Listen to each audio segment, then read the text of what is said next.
नमस्कार. आपल्या रुचकर जेवणमध्ये सर्वांचे मनापासून स्वागत करते. आज आपण उन्हाळ्यासाठी स्पेशल असे थालीपीठ बघणार आहोत. इथं मी पान काकडी घेतली आहे. पान काकडीचे थालीपीठ तुम्ही आजपर्यंत खाल्ले नसतील. खूप चविष्ट थालीपीठ होतात. चला मग रेसिपी सुरू करूया. आज आपण पान काकडीचे थालीपीठ बघणार आहोत. तुम्ही काकडी माहितीच असेल, अशी लांब लचक काकडी येते. त्याचे मी असे भाग करून घेतले. आपल्याला ही काकडी आता किसून घ्यायची आहे. 2-3 पाण्याने मी आधी स्वच्छ धुवून घेतली आहे. तुम्ही बघू शकता, अगदी खूप छान लागते, ही चविष्ट काकडी असते. आता ही काकडी मी किसून घेणार आहे. काकडी बघा अशा प्रकारे मी किसून घेते. थोड्या बिया निघत असतील, जर मी बाजूला काढून टाकले. थोड्या बिया राहिल्या तरी चालतील, पण जास्तच असतील त्या बाजूला काढून टाका. अशाच प्रकारे मी सर्व काकडी किसून घेते. काकडी बघा अशा प्रकारे किसून ठेवली आहे मी. आता आपण थालीपीठसाठी थोडासा मसाला तयार करून घेऊया. मसाल्यासाठी मी थोडीशी कोथिंबीर, एक 5-6 हिरव्या मिरच्या, 3-4 लसणाच्या पाकळ्या आणि अर्धा इंच आलं असे तुकडे करून घेतले. आता हे आपल्याला जरा जाडसर वाटून घ्यायचं आहे. तुमच्याकडे ठेचा तयार असेल, तुम्ही तोही टाकला तरी तुमचे थालीपीठ लगेच तयार होतील. आता मी हे जाडं भरडं दळून घेते. हे बघा मिरचीचं वाटण मी छान तयार करून घेतले. अगदी ठेचा असतो आपला तसा. तुमच्या आवडीनुसार ठेचा यात टाका. मी थोडाच तयार केला म्हणून मी सर्वच टाकते. आता यात मी अर्धा चमचा जिरे टाकते, पाव चमचा हळद, चिमूटभर हिंग, चवीनुसार मीठ. आता यात आपण पीठ टाकूया. इथं मी 1 वाटी भरून गव्हाचं पीठ घेतलंय, 1 वाटी भरून ज्वारीचं पीठ घेते. तुम्ही बाजरीचं पण घेऊ शकता, पण उन्हाळा चालू आहे म्हणून मी बाजरीचं घेतलं नाही, कारण बाजरी गरम पडते. उन्हाळ्यात कधी पण ज्वारीचं पीठ चांगलं. 2-3 चमचे बेसन पीठ घेतलंय. हे पीठ भिजवताना तुम्हाला जास्त पाण्याची पण गरज पडणार नाही, कारण काकडीला भरपूर पाणी सुटलेलं आहे. आता मी त्यातच पीठ मळते. अगदी लागलंच तर 2-3 चमचे पाण्याचा वापर करायचा आपण. बघा पाण्याची तर गरज मला पडलीच नाही.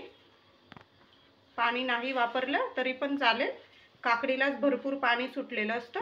या काकडीचं नावच मुळात पान काकडी आहे. सगळीकडे ही काकडी मिळते. अगदी लांब सडक काकडी असते.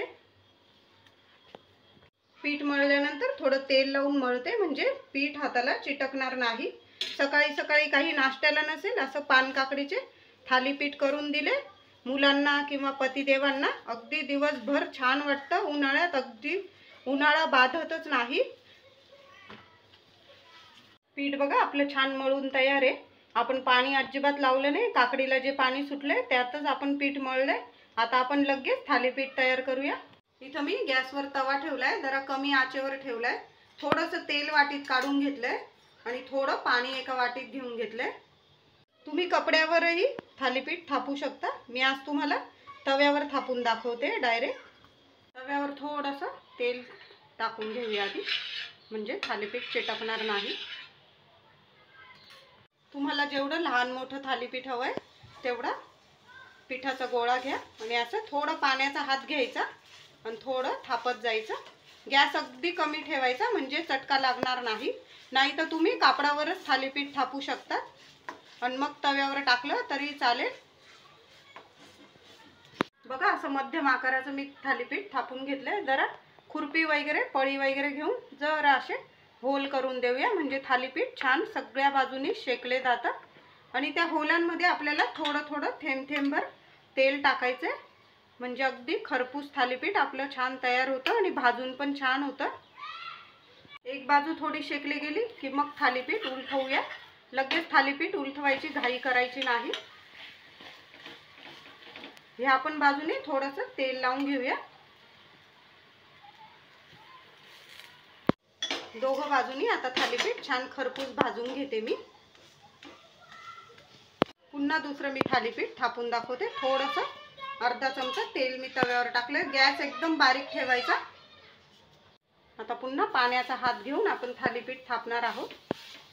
तुम्हाला थालीपीठ नसेल थापायचे, थोडंसं पीठ लावून घ्यायचं आणि मग आपल्या याच्यासारखे पराठ्यांसारखे लाटून तुम्ही शेकून घेतले तरी खूप छान होतात. बघा आपलं दुसरं थालीपीठ पण किती छान मी भाजून घेते. अगदी मंद आचेवर, मध्यम आचेवर भाजा, म्हणजे चारही बाजूनी छान थालीपीठ खरपूस भाजले जातात.